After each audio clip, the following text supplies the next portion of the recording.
көрейік.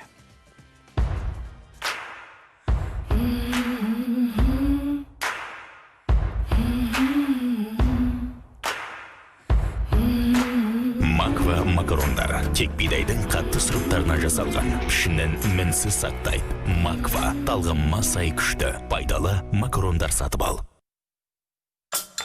Қайырлы таң, құрметті көрермен, таң шуаққа толы болсын. Бүгін біз сіздермен ерекше манты жасайтын боламыз. Оған қажетті су, пияз, аскөк, жұмыртқа, қаймақ, сұйық май, қара бұрыш, тұз, сиыр еті және ұн.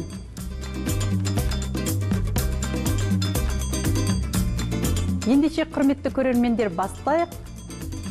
Пиязды алып, ұсақтап турайтын боламыз.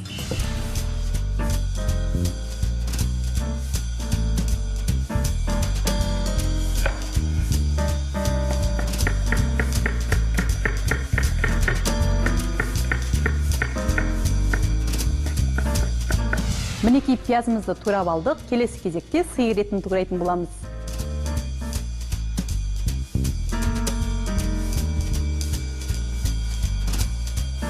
Ет жақсы туралу үшін алдын ала қатырып алдық.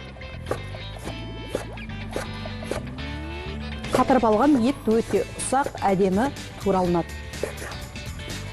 Мінекей өздеріңіз көріп отырғандай, біз етімізді турап болдық. Енді мантының қамырын дайындайтын боламыз.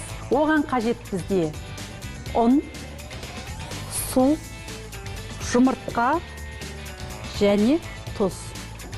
Жұмыртқаны қосамыз, тұзды алып себеміз. Енді сумен араластырамыз.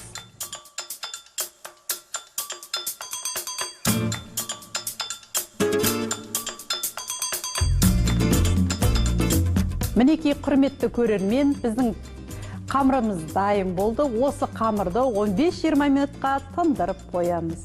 Ендігі кезекте етімізбен және пиязымызды жақсылап араластырып аламыз.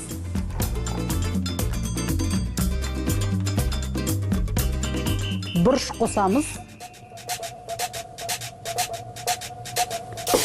және тұз қосып, тағы да бір араластырып аламыз.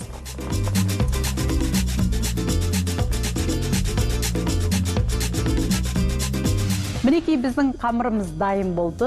Енді келесі кезекте қамырымызды жаямыз.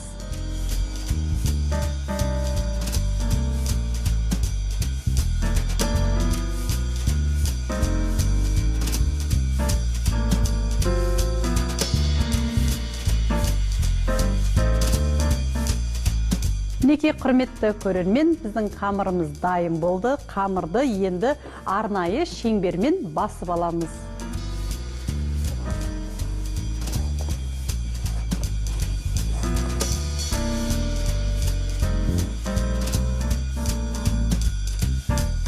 Құрметті көрермен, қолымызға қамырды аламыз.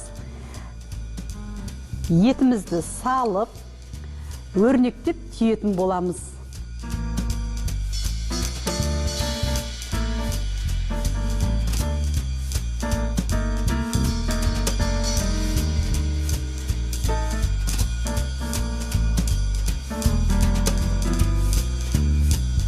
Мінекей құрметті көрермен, біз мантымызды әдемілеп, өрнектеп түйіп алдық. Ендігі кезек манта бартыге саламыз. Кеттік.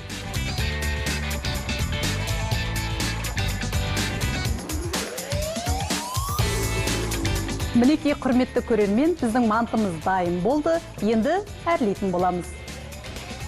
Ол үшін бізге қажет аскөк.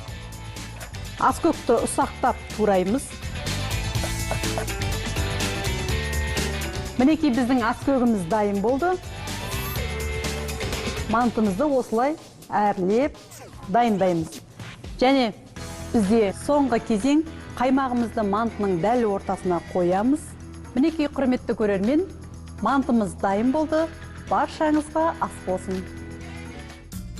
Манта 1500 грамм, тартылған сиыр еті 300 грамм, қаймақ 50 грамм, сұйық май 50 грамм, Suv 120 gram, askök 5 gram, tuz 15 gram, qara burush 5 gram, piyaz 2 dona.